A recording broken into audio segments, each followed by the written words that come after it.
All right, good morning. I'd like to call the January 2022 meeting of the WKU Staff Senate to order and point out that I said the right year. So we're off to a great start. Our first item is roll call. I'll call out the members and ask that you respond with present. Jordan Basham, present. David Brinkley, present.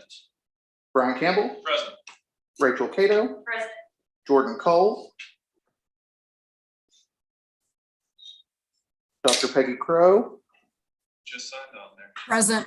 thank you. Emily England, Present. Anthony Gilbert, Present. Brian Gregory, Present. Cheryl Hagan Booth, Present. Julia Johnson, Present. Angie Link, Mike Loftus. Stephanie Pritchard couldn't be with us today. She's attending the staff leadership. And Renee Purdy Present. and Todd Seguin. And Present. thank you, Todd.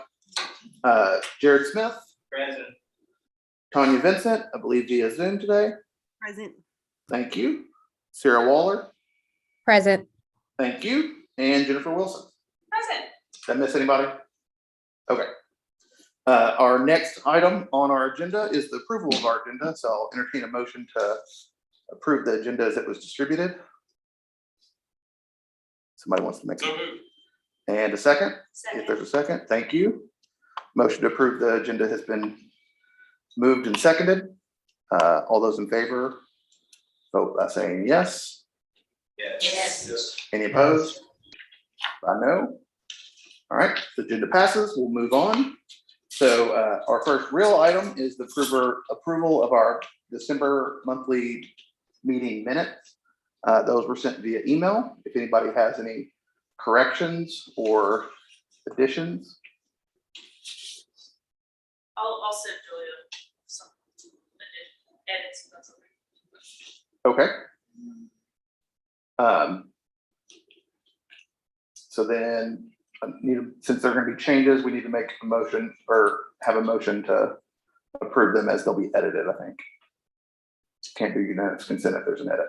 So if somebody wants to make a motion, So moved. and if there's a second. Second. Been moved and seconded to approve the monthly meeting minutes from December as they'll be edited. All in support, yes. Yes. Any opposed, no. Minutes are approved. All right, my favorite part of our meeting are Christopher Ware Staff Star Awards. I'd like to recognize Jennifer Wilson to get us started with that. Jennifer, Do I need to go up front anymore? if you could come if you'd like to come here, Sure. either spot is fine, but Jordan, yes. I wanted to mention that some people had mentioned when watching the videos that they could not hear. If they asked if maybe is it possible to remove the mask while they're speaking, or if that's uncomfortable. It was just something that had been emailed to me by a few people. I think that's okay. Is there anyone that? I can remove one of my masks. Okay. I'm pretty loud. We'll start there, and then Is this- Mike, could you let us know? Jennifer will start talking. Let us know if she's hard to hear on Zoom, and then that will be our check.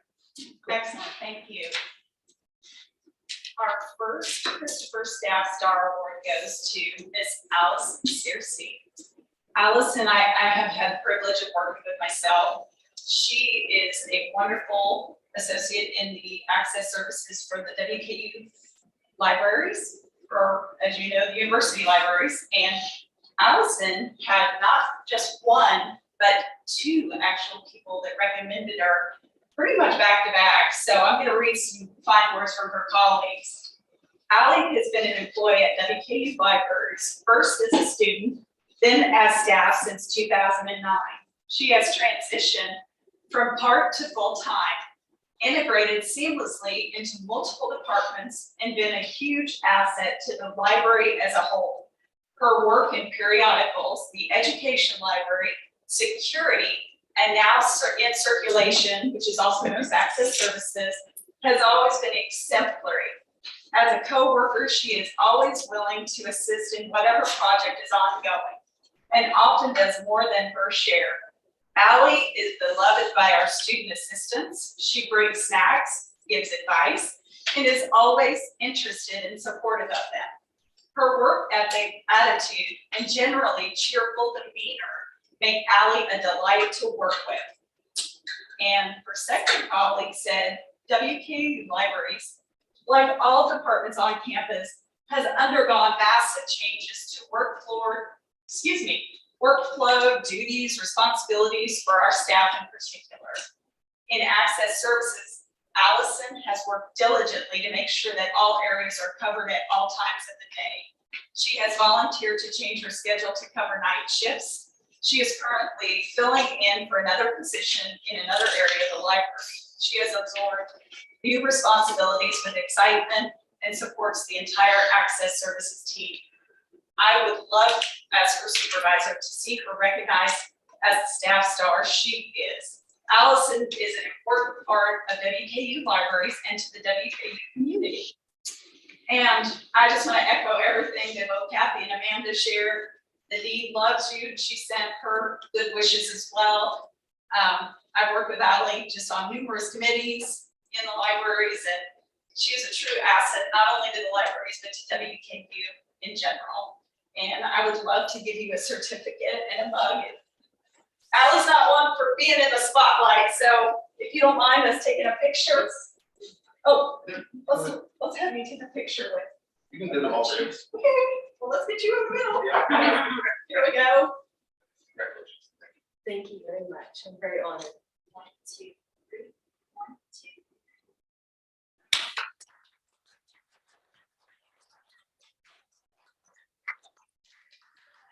We've got Ryan coming up to talk to the team for our next one.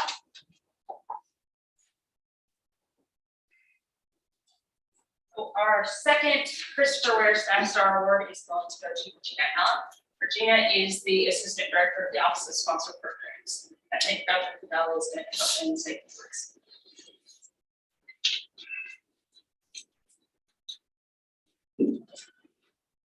Thank you and good morning. It's indeed an honor and privilege for me to speak a few words of Ms. Regina Allen, who is Assistant Director in the Office of Sponsored Programs. As the most experienced and senior best individual in the Office of Research and Creative Activity, Ms. Regina Allen provides exceptional guidance to WKU students. With the departure of a key staff member in August 2020 and subsequent reorganization, Ms. Allen has borne the brunt of post-forward responsibilities of remarkable vigilance and resilience. She took on additional duties and is now ably training another staff. Allen showed remarkable resilience in dealing with the disruption in working with COVID-19. The post-award operations and research are now impacted. To her credit, she coordinated responsibilities with several units to ensure seamless operations during this challenging time. Ms. Allen does a great job in providing services to the advantage developers. This grant has multiple funding streams that have their own requirements, and keeping up with reconciling budgets requires detail-oriented tasks to be completed in time. Allen has navigated these complexities that merit. She has also volunteered to administer project management database of spirit. Allen is the go-to person on campus regarding spirit control. The maintenance of spirit is a part of its task, and due to her diligence, the grant and voting functions of WKU have been streamlined and have been very effective. She also serves on the WKU Research Foundation, which is institutional knowledge about intellectual property. Simply put, Ms. Allen has provided outstanding services to WKU for almost 2 decades. Her loyalty to WKU is simply unquestionable. She was eligible for the voluntary separation incentive reset, and yet chose not to avail of this opportunity. She understood that WKU would be negatively impacted with her untimely departure. She says a purposeful research and graduate education is grateful for selfless circumstances. Ms. Allen embodies the spirit of WKU and remarkable opinion is richly deserving of this honor.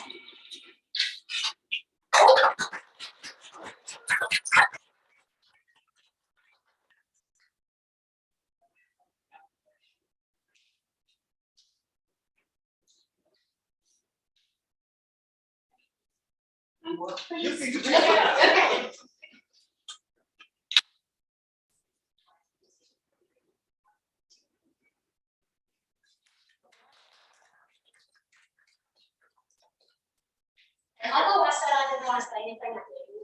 Of course, y'all, you that know me know I have to say a few words. So, I want to thank Dr. Kudo for nominating me for this. It means so much. I want to thank the staff council for having the program. I want to thank the wonderful team that we have in our office. It's so great to work with them. And I couldn't do what I do without them. Thank you so much. Just wanted to mention real quick, I want to thank and give a big shout out to Mark Noble, who has been so kind with donations for our Staff Star program. And also Marcus Dukes for promotional graphic design. But those are the two main people that I truly wanted to thank yet again. Thanks. Thank you. We'll move on to our officer reports, our committee reports, and our staff regent report. David, if you'd be so kind as Sure. if you have a report. Creek. Thank you.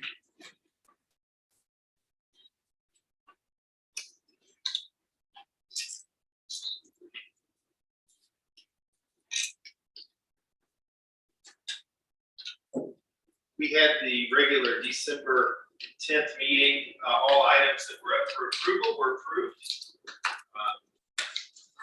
Commencement was canceled, and there is no plan to review that right now. It'll come in the spring, my understanding.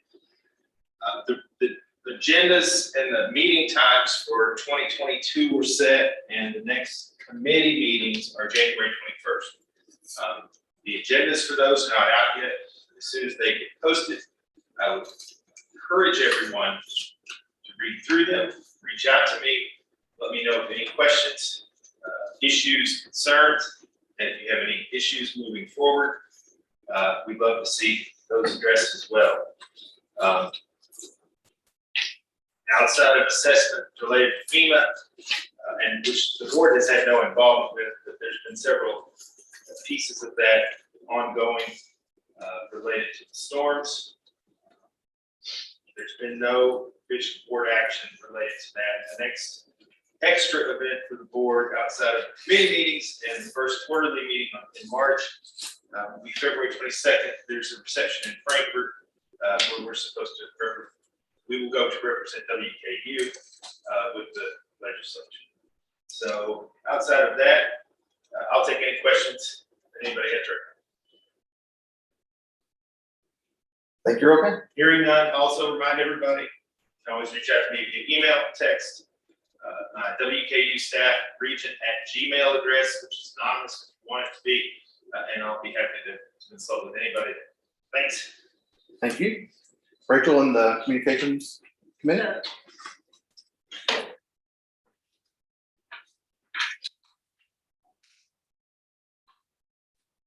Good morning. The Communication and Technology Committee met again on Monday, January 3rd at 1 p.m.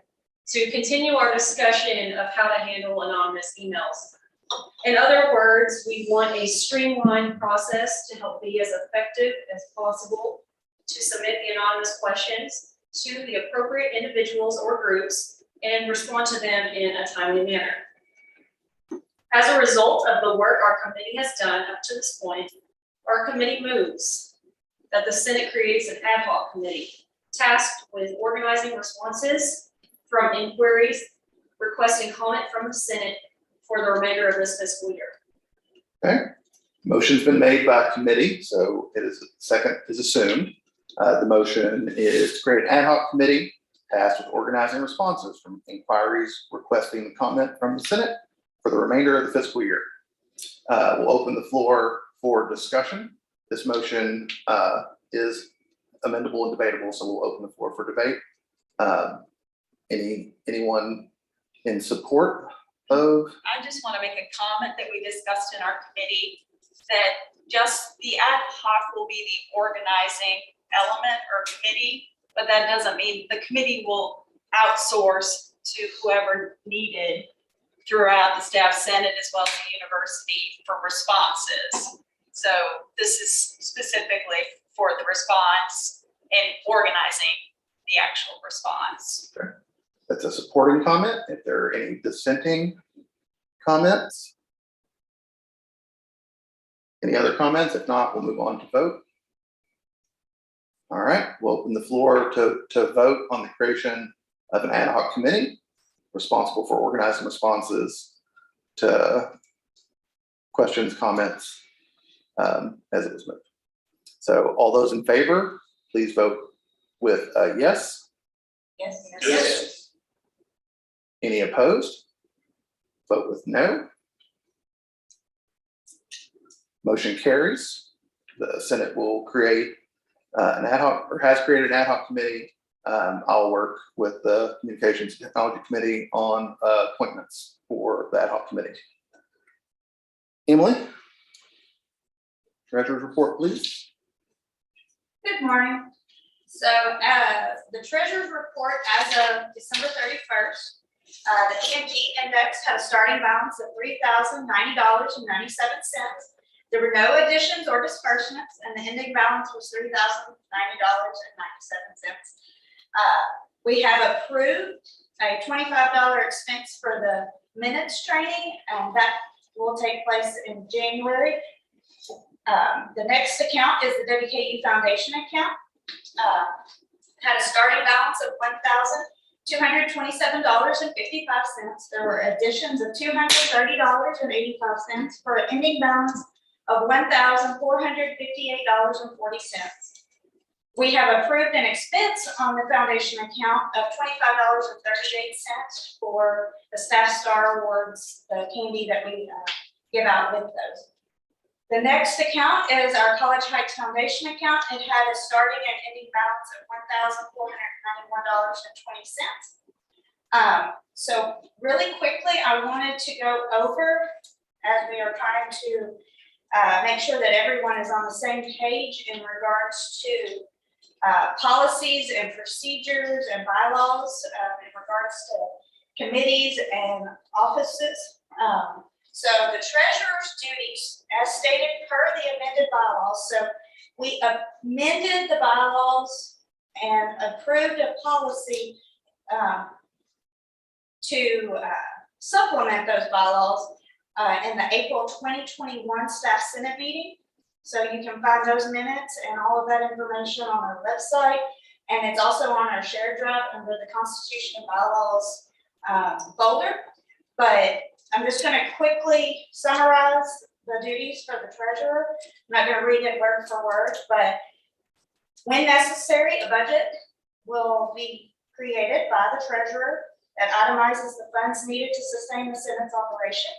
The treasurer will maintain financial reports and provide information as requested by the Senate. Serve permanently as a member of the Book Scholarship Standing Committee. Manage, approve the use of, report on, and reconcile the Staff Senate procurement card. Manage and have access to all indexes, accounts for reports, revenue, and expense paperwork generation, and work in the best interest of the staff. Provide each regularly scheduled Staff Senate meeting a report at each Staff Senate meeting. Reference the Staff Senate funds policy and any and all other pertinent WKU Foundation and College Heights Foundation policies when fulfilling duties of the treasurer. And really quickly, that policy in regards to the Staff Senate funds, I'm going to just note a few things. Expending, so all expenses that are $50 or less can be approved by the Staff Senate Budget and Finance Committee. Anything that is between 50 and 500 can be approved by the Staff Senate Executive Committee, and anything that's 500 or greater has to be brought before the entire Staff Senate and approved during a Staff Senate meeting. If at any point during that process, if there's a $50 expense that is disapproved by the Finance and Budget Committee, that can be elevated to the Executive Committee, and then they're elevated further if it's not approved or the outcome is not reached that is wanted. So we can go through that entire process and bring it before the Staff Senate. So that's kind of how that works. Then as far as reporting and accountability, the Staff Senate Treasurer will manage and have access to those, and It is the duty of the staff senate treasurer to bring forth a report at every meeting or to give that to someone to bring if they are unable to attend. So just kind of wanted to go over that briefly as we are trying to make sure that everybody is understanding of our policies and procedures. So I think that's it. Thank you. Thank you. Anthony?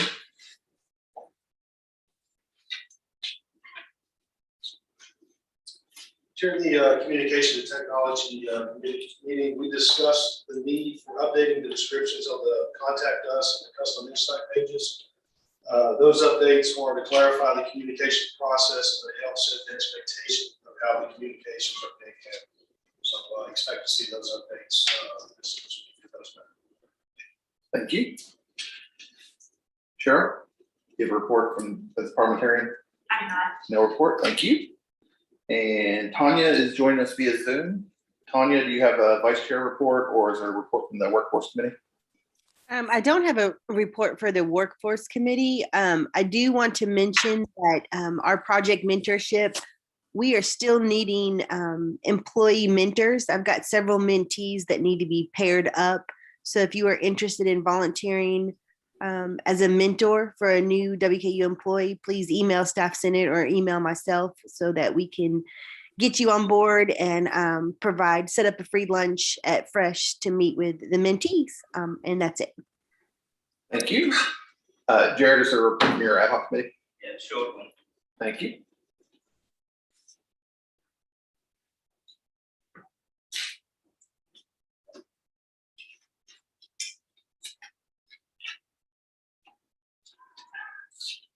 The ad hoc committee for DEI initiatives had originally planned to meet on December the 13th. Considering the circumstances of the weekend before, we decided to postpone that. We've been working on a date since we got back this Monday for our first meeting, and it'll be sometime between 17th and 18th. So we'll have something hopefully to report our initial meeting next Saturday. Thank you. And Julia, apologies for skipping you. Does the secretary have a report? No. Awesome. And then that leaves it up to me. My report's really short, just like the working month of December felt like. There was not a meeting with the president because we were on break in the third week, which is where that normally falls. The next scheduled meeting with the president is January 12th. I'm sure that's right. Yeah, January 12th. Our next executive committee meeting is on the bottom of the agenda, so I can look there. It's also. Okay. Then I'm probably wrong. It's probably a week after because it's the third week. So it's the 19th. it's the 18th. It's the third Tuesday. Okay. Okay. Sorry about that. That's scheduled in person. The executive committee is via Zoom, and then our February Senate meeting is back in DSU 2081 and on YouTube on February 2nd. And that's a 10 a.m. for the monthly meeting. Our March meeting, we're finalizing details, but our March meeting will be held in Glasgow at the Glasgow campus. So we'll work on with senators on transportation and things like that, and some more details over the course of this month. I believe that concludes. Oh, the BEC, those committees were across the board through the whole process. Those committees should start getting information about their meetings for early in January, so this month. I think at our last meeting, we were expecting some December meetings, but the way December worked out, those didn't happen.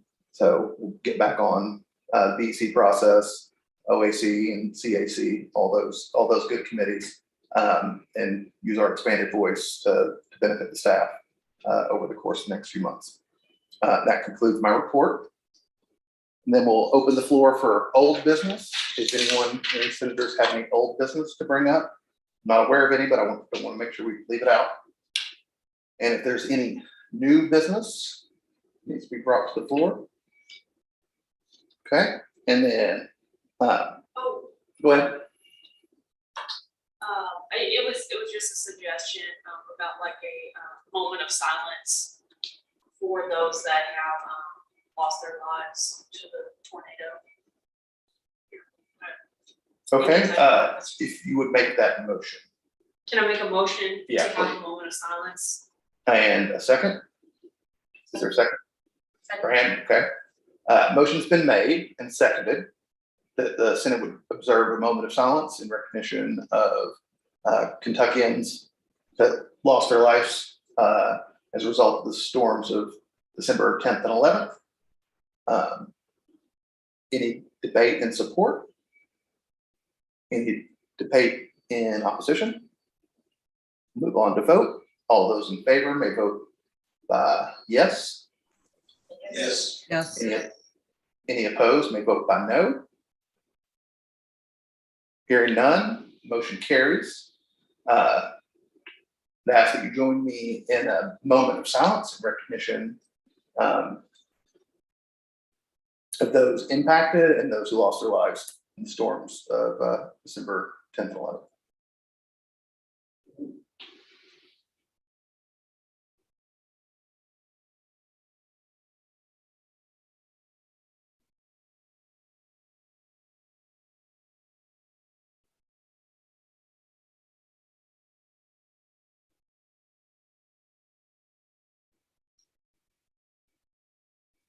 Thank you.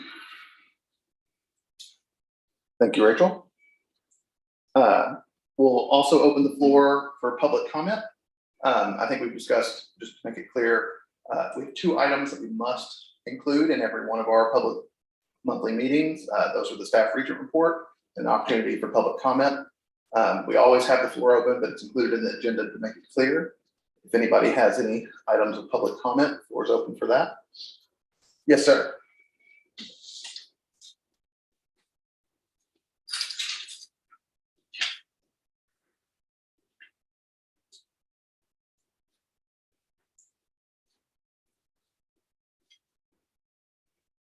Yeah, right, if I remove my mask.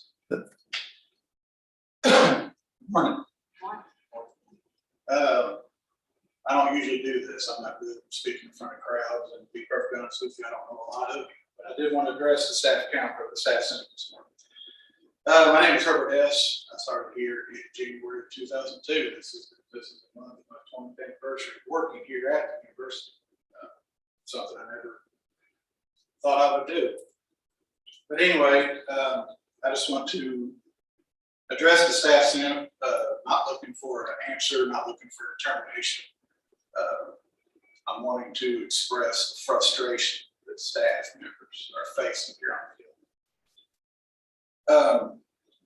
Through budget reductions, attrition, positions not being filled, the BSIP, there's been a reduction in the labor force. That's been felt across the entire university. It's also been a constant thing that there's been additional job duties and requirements, work requirement as summarily went up. And again, that's that's something that every department on this campus has faced. We've seen through the Board of Regents reports that are posted monthly, you see where people are taking on additional job duties and being compensated fairly for that. We are not. And that's frustrating. In late September, we drafted a letter outlining the details of things that have happened for reorganization, attrition, job loss, etc. Put that together with statistics that we found at the university and submitted that letter to our admin, I guess, at the Department of Facilities Management.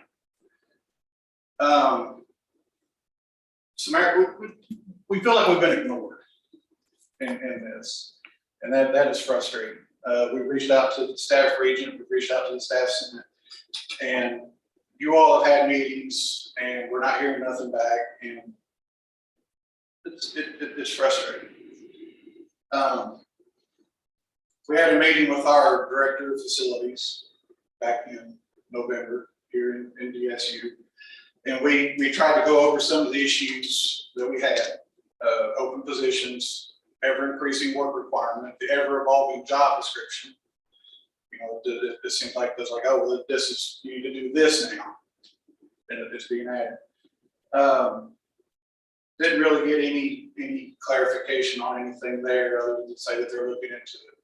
I asked about positions that went away as part of the visa program, and was told that they couldn't justify hiring any of those positions. But then they turned right around and said that they're in the committee meeting to hire a director of human resources, which I admit that is a needed position. We do need a director of human resources. Our other director, Tony Wilson, he participated in the VSIP. I lost a plumber, Nathan Brennan, to the VSIP program, but I'm told that I can't hire a plumber, that they can't justify that position. So I wanted to present some numbers to help get it out there that we need to be able to justify the issues that we have and the issues that we as staff are facing. In 2012, I don't know how many of y'all were here, in 2012, the Department of Facilities Management went through a reorganization process and formed the area teams. At that time, I was hired as a supervisor for Area Team 2. In 2012, I had 808,169 square feet that I was responsible for all the maintenance for in those buildings. I had 8 full-time employees, myself and seven technicians. So that equaled out to a 101,021 square foot per full-time employee. Let's move to 2021. I now have 1,671,790 square feet that I'm responsible for. I have 5 full-time employees now. That equals out to 334,358 square feet per full-time employee. In 9 years, I had a 106% increase in square footage. In 9 years, I had a 231 square foot percentage per full-time employee. As many of y'all know, we're responsible for the maintenance of various things in the building, changing light bulbs in this room, working on other equipment. We have preventative maintenance work orders that were issued every month. That's changing filters and fan coil units, taking care of pumps, looking at exhaust fans, doing building inspections, checking roofs, what have you. For the fiscal year from July 2012 to June 2013, Area Team 2 was issued 507 preventative maintenance work orders. In the fiscal year from July 2020 to June 2021, Area Team 2 was issued 1,546 preventative maintenance work orders. That is a 204% increase in the work order load with 3 less employees.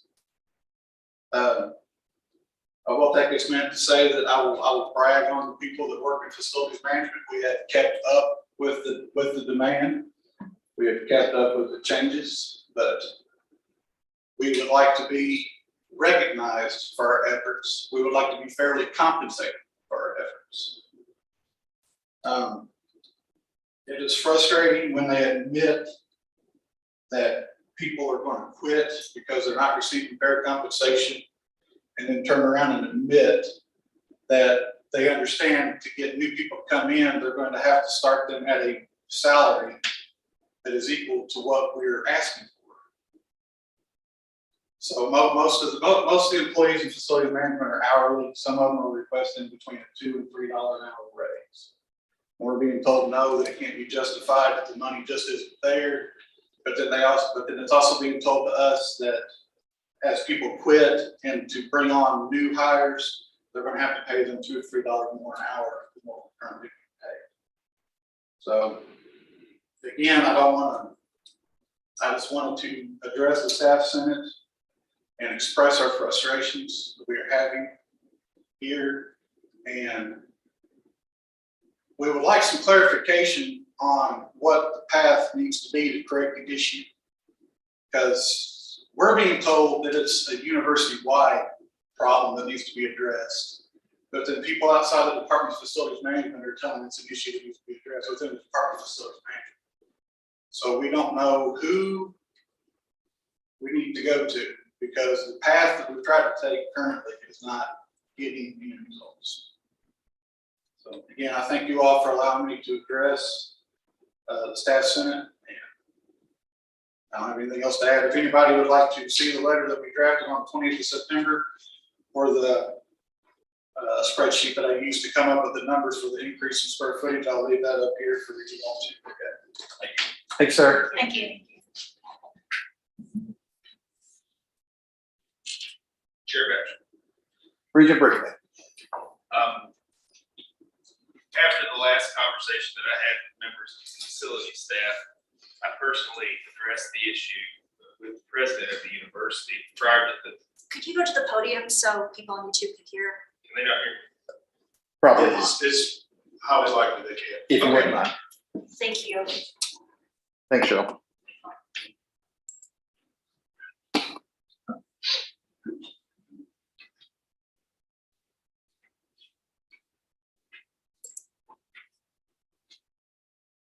Apologize, you all.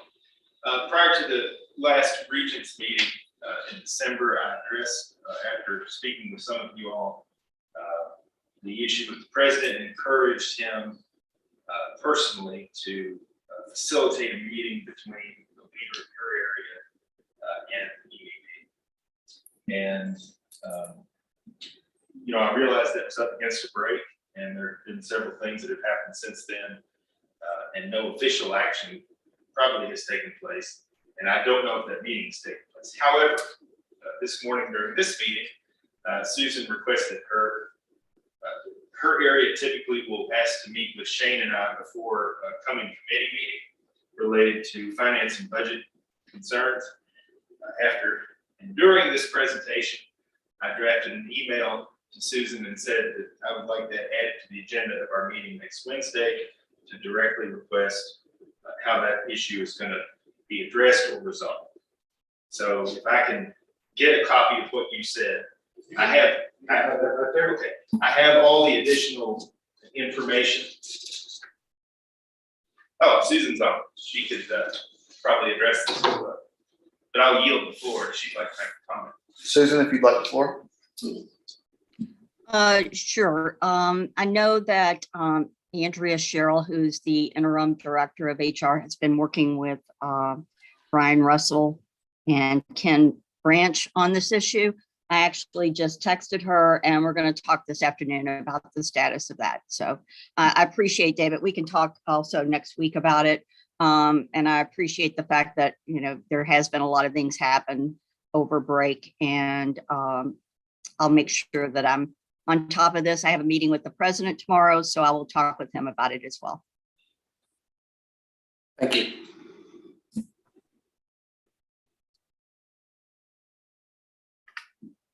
Okay. Any other comment or questions? All right.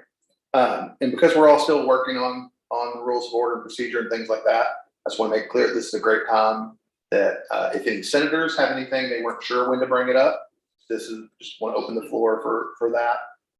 Or if there are any questions that people feel like we need to address and they weren't sure where those should go, just want to make sure we don't take that opportunity away from anyone. Okay, hearing none, I'll make our announcements again. Staff Senate Executive Committee meeting is scheduled for January 12th via Zoom.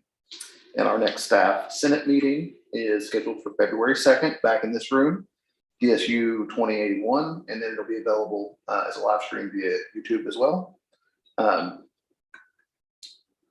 then now I'll entertain a motion for adjournment. So moved. And a second, if there is one. Second. And all those in favor? Yes. Yes. Any opposed?